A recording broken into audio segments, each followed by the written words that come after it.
Deus tem colocado diante de nós a vida e a morte. Eu estou usando Deuteronômio 30. A vida e a morte, a bênção e a maldição.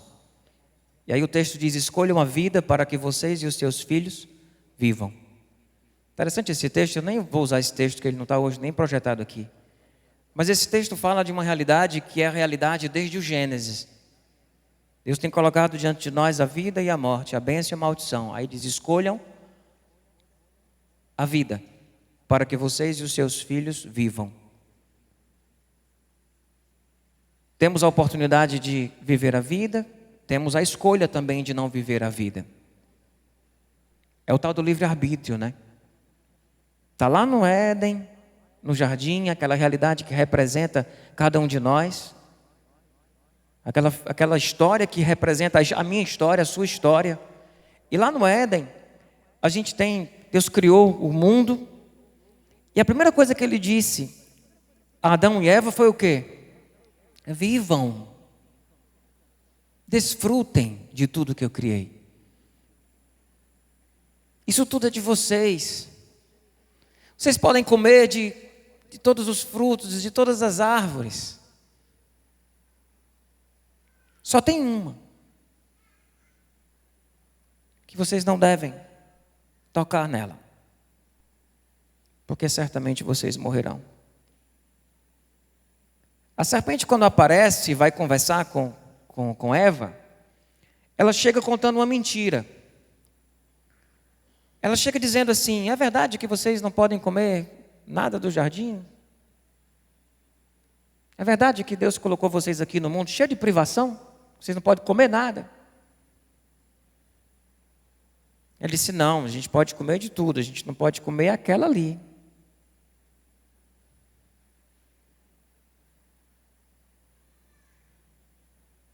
Mas a nossa liberdade é a nossa queda, né?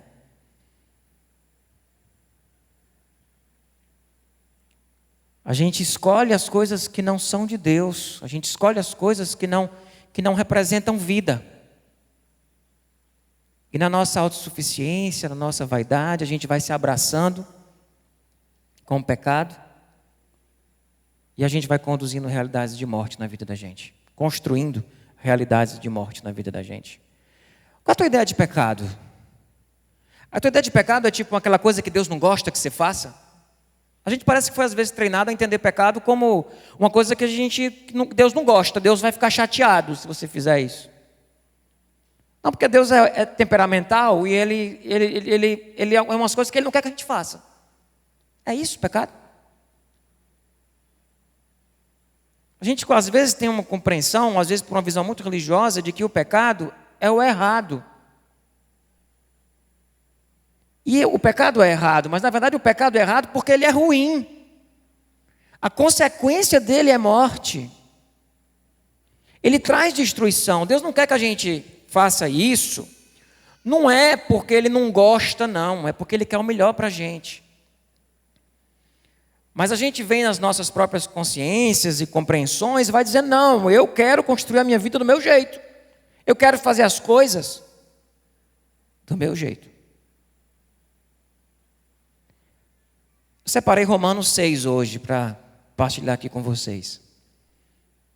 Eu não sei se vou ler ele, eu não vou ler ele todo, eu não sei se vou ler nem o que eu separei.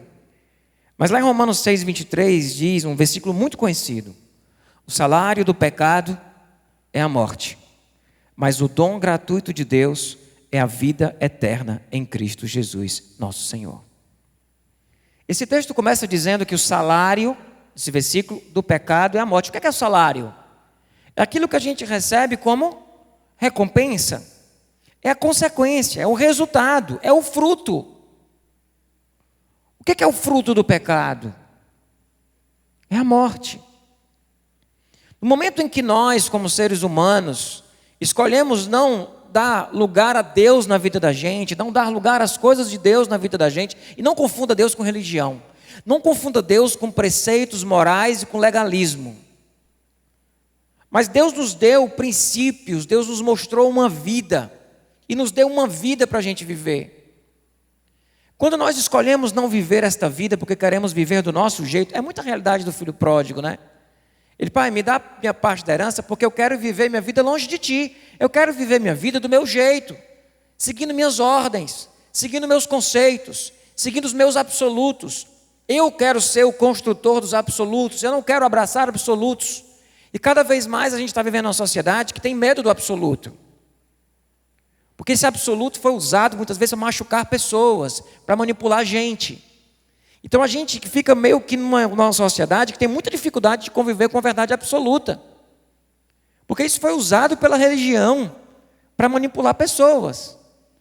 Mas existem verdades que é do reino de Deus, que é da vontade de Deus, que é do universo criado por Deus. Deus me dá porque eu quero viver do meu jeito. Onde é que o filho pródigo termina? Com a sua vida completamente destruída. O salário do pecado é a morte. Nas escolhas que a gente vai tomando, que a gente vai vivendo a vida do nosso jeito. No versículo 21 de Romanos, ele diz: que fruto colheram então das coisas das quais agora vocês se envergonham? O fim delas é a morte. Pessoal, que morte que a gente está falando aqui? Será que nós estamos falando da morte física? Não. Não simplesmente. Estamos falando de realidades de morte. Estamos falando de situações, de um relacionamento que cheira morte. Estamos falando de um mundo interior que cheira morte. De estruturas sociais que são de morte. Isso vem do afastamento de Deus. Isso vem das nossas escolhas. A palavra pecado significa errar o alvo. Deus nos criou para quê? Para que nós vivêssemos uma vida plena, usufruindo de tudo que Ele criou. Mas não, nós escolhemos não usufruir daquilo que Ele criou, mas resolvemos destruir aquilo que Ele criou. Deus colocou a gente no paraíso, colocou a gente nessa terra para a gente viver em harmonia com os nossos semelhantes. Mas não, nós escolhemos subjugar o nosso semelhante. Nós escolhemos ter domínio sobre o nosso semelhante. Nós escolhemos fazer o nosso semelhante a nossa própria imagem. Em vez de nos reconhecermos como imagem e semelhança de Deus juntos, nós queremos tornar o outro a nossa imagem. Tornar o outro a nossa semelhança. Isso é pecado. Errar o alvo daquilo que Deus tinha programado para a gente. Deus não projetou gente manipulando gente ferindo gente. Deus não colocou a gente para viver nessa desarmonia que nós vivemos com o cosmo, com a natureza, com o nosso próximo. De fato, o salário do pecado é a morte. E quanta morte, e quanta realidade de morte nós temos ao nosso redor. Quanta? Volta para o texto do primeiro versículo, que ele diz: o salário do pecado é a morte, mas o dom gratuito de Deus é a vida eterna em Cristo Jesus. É assim que está essa versão? Mas o dom gratuito de Deus é a vida eterna em Cristo Jesus, o nosso Senhor. Nós temos dois. Porque assim, só antes de eu entrar nisso, no momento em que nós caímos e fomos construir essas realidades de morte pelo livre-arbítrio que Deus nos deu, algo precisou ser restaurado. Vocês concordam? Aí que vem a obra de Jesus. É por isso que Jesus chega e diz aqui: eu sou o caminho, a verdade e a vida. Eu vim para que vocês tenham vida e a tenham em abundância. Eu sou a luz do mundo. Quem me segue não andará em trevas. Ele vem e diz: eu sou a ressurreição e a vida. Quem crê em mim, ainda que morra, viverá. E existe uma ressurreição para ser vivida. Quando nós morremos desta carne, e existe uma ressurreição a ser vivida todos os dias, quando realidades de morte são transformadas em realidades de vida. Em nossas relações, em nossas estruturas sociais, na maneira como nós nos relacionamos com o mundo em que vivemos. Que Deus nos colocou para administrarmos este mundo. Aí nós estamos usando este mundo de uma forma esdrúxula.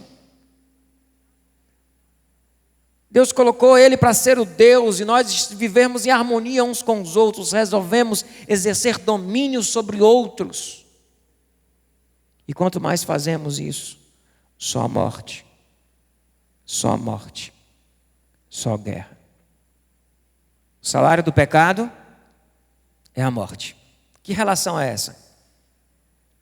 O salário do pecado é a morte. Há uma relação aí de merecimento. É o que a gente merece, pelas escolhas que nós fizemos como humanidade. Fica fácil a gente detonar a humanidade, né? Difícil às vezes a gente trazer essa detonação para a nossa singularidade. Porque nós somos essa humanidade. Nós somos. E a relação de morte com o pecado é uma relação de merecimento, de causa e efeito. É salário. A gente fez e está recebendo. Não é isso que nós temos vivido como sociedade? Não é isso que a gente está vivendo como humanidade? Olha para a história. Olha para o presente. Olha para o futuro. Você acha que vai ser algo tão diferente? Temos escolhido a morte. O salário do pecado é a morte, é consequência direta de merecimento. Mas a segunda parte do texto, ela traz uma lógica que não é a lógica de merecimento. Porque é uma lógica do Evangelho. É a lógica da restauração. É a lógica da restauração. E a lógica da restauração não tem a ver com o que a gente fez. Tem a ver com o que Cristo fez. A Bíblia diz que Deus estava em Cristo reconciliando o mundo consigo. E nos deu, para cada um de nós, o ministério da reconciliação. Porque quando nós olhamos para essa parte do texto, mas o dom gratuito de Deus. O que é dom gratuito, pessoal? É a mesma relação da primeira parte do texto? Não é. O dom gratuito de Deus é a vida eterna em Cristo Jesus. Nós não somos salvos por nada que nós façamos de certo. Nós somos salvos por aquilo que Deus fez de bom ao vencer a morte naquela cruz. E nisso Ele está reconciliando cada um de nós com o Pai. E nos dando a chance, não por merecimento, mas por obra da sua graça, é dom gratuito de viver a vida eterna em Cristo Jesus, nosso Senhor. Amém, irmãos? Alguns domingos atrás eu falei aqui sobre salvação, e disse que a salvação e a vida eterna, ela não começa quando a gente morre. Ela começa quando a gente morre para este mundo e nasce para Deus. Começa a vida eterna. Quando a gente morre para o velho homem, para a velha mulher, para a velha lógica, e nasce para uma nova vida com Deus, começa aí a vida eterna. A vida eterna não é quando a gente morrer. A vida eterna começa agora. E nós já estamos e já podemos desfrutar desta vida que Jesus trouxe para nós. Quando Ele diz, eu vim para que tenham vida e a tenham em abundância, Ele não está falando de uma vida simplesmente lá no vindouro. É uma vida que lá no vindouro, mas que começa aqui e agora. E Ele vai fazendo esta obra na vida da gente. Essa obra de restauração da vida.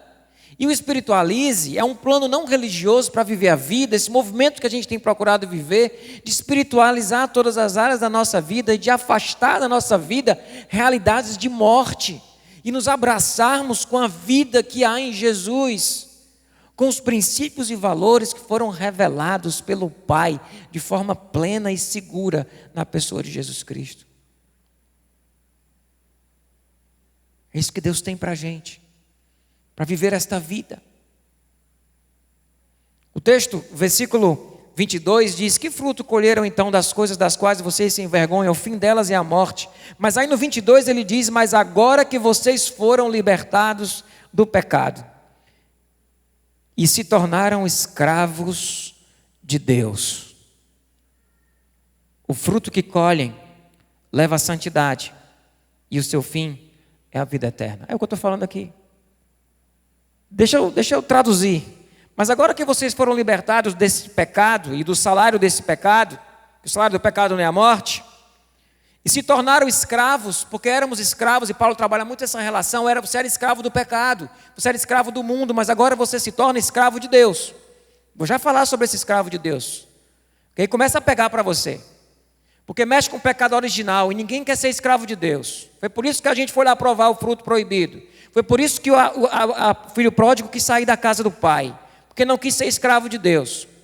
E na restauração que ele tem a fazer na vida da gente, existe um momento, e é o momento onde nós entendemos agora que nós não somos mais escravos do pecado, mas nos tornamos escravos de Deus. E qual é o fruto que colhem? Que leva o quê? A santidade, que é essa vida que a gente começa a desfrutar já agora. E o seu fim, a vida eterna.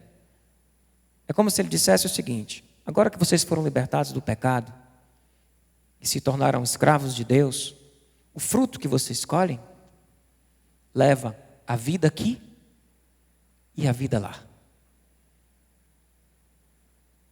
Santidade é vida aqui, vida eterna, vida lá. Leva vocês a viver a santidade e o seu fim é a vida eterna. Mas tem um negocinho do escravo. Porque qual foi a queda? Desobediência. Autossuficiência. A queda de Gênesis 3 é isso, é desobediência. Deus disse: então comam de tudo, só não come isso aqui, que vai dar ruim. Desobedeceu. Desobedeceu por quê? Porque a serpente disse: se vocês comerem, vocês vão ser igual a Deus. É por isso que Ele não quer que vocês comam. Autossuficiência. A gente quer ser Deus. Sabe a prova que a gente quer ser Deus? É que a gente tem muita dificuldade de se submeter ao Pai e tem uma vontade incrível de exercer domínio sobre o outro. Deus existe e quer exercer esse domínio sobre nós, só que o domínio de Deus é diferente do nosso, porque Ele é amor. E aí quando a gente vai vendo esse projeto de restauração da vida, vai passar necessariamente por se tornar escravo de Deus e pela obediência. Tão difícil falar sobre isso numa geração que sofreu tanto com o jugo da religião e que é tão arisca a qualquer tipo de cabresto. E até para você dizer: Deus, eu entrego a minha vida a Ti, Tu és o meu Senhor, o meu Salvador, e eu agora me torno Teu escravo. Isso é um negócio que a gente tem dificuldade. Eu sou Teu servo, Tu és o Senhor, e a salvação passa por isso. Todo aquele que invocar o nome do Senhor, que confessar com a boca que Jesus é o Senhor, será salvo. A salvação passa por isso. A salvação passa pelo arrependimento. A salvação passa pelo reconhecimento de que nós pecamos, que nós estamos separados da glória de Deus, que nós temos uma tendência de sermos autossuficientes, de exercer domínio sobre o nosso semelhante, de usar esta natureza e este mundo que Deus criou de forma irresponsável e arrogante.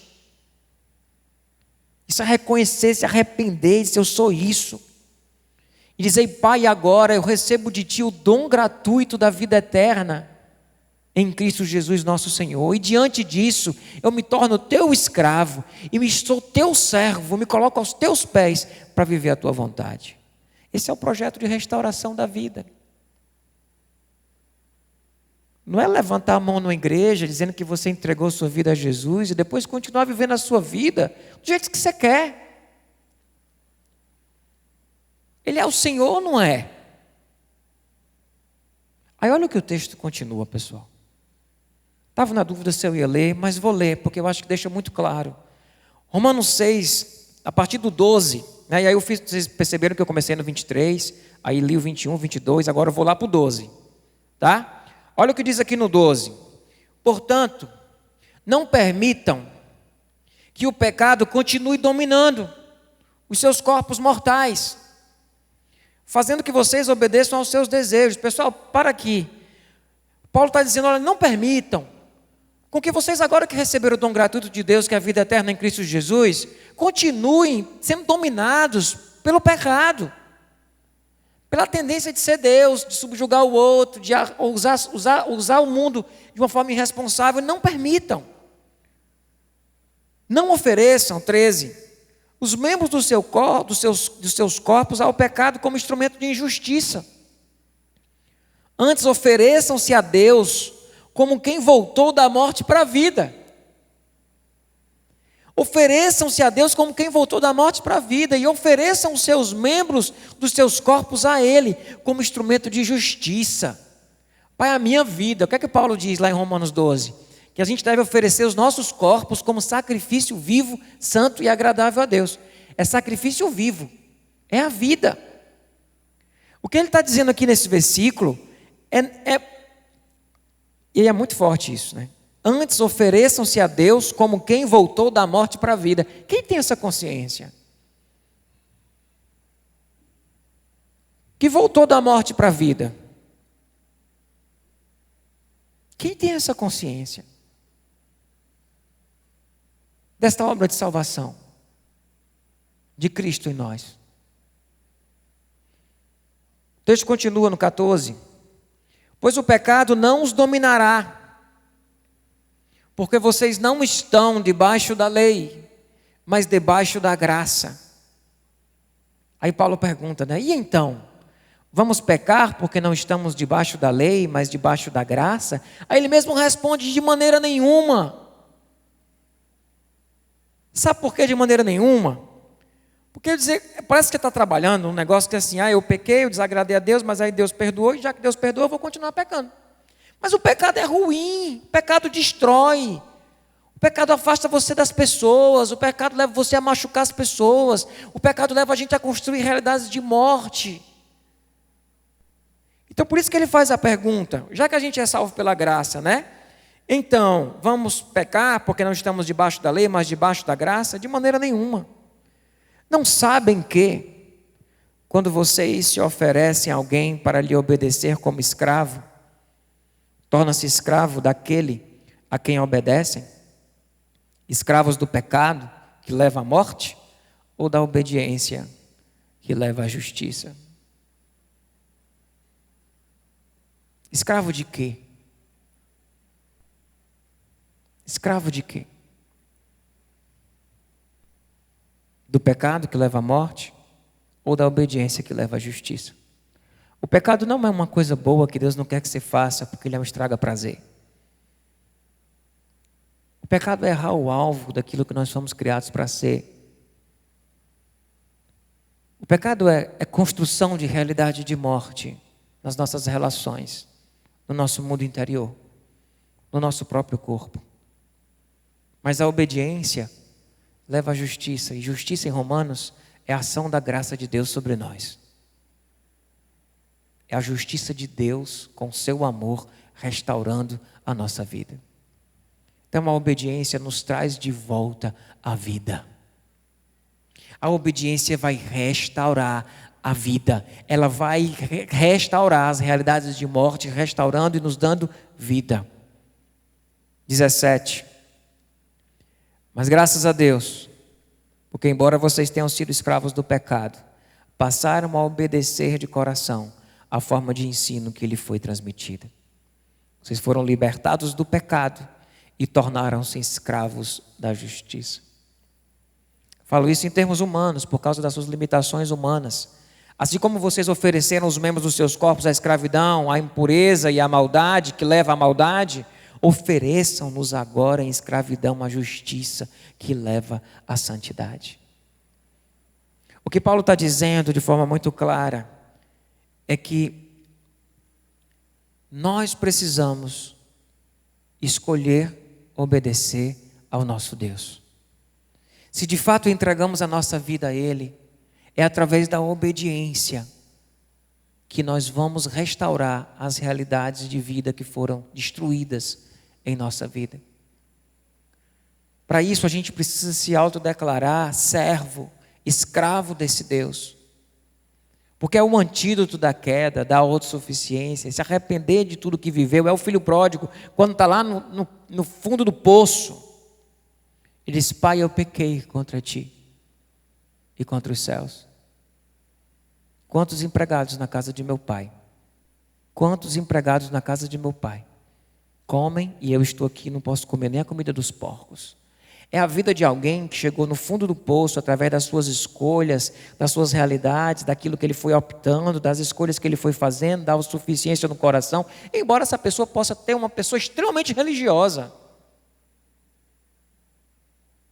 mas só construindo realidades de morte, desobedecendo aquilo que Deus nos coloca. Ele diz: você não era escravo do pecado? Agora se torna escravo de Deus. Você, escravo do pecado, conduziu à morte, escravo de Deus agora, você desfrutará da justiça e da vida que Deus tem para você. Quem quer isso? Quem quer? Primeira pergunta talvez seja: quem reconhece que muitas vezes o que sabemos construir são realidades de morte pela desobediência e por errarmos tanto o alvo daquilo que Deus tem para a gente? E o salário do pecado é a morte, mas o dom gratuito de Deus é a vida eterna em Cristo Jesus.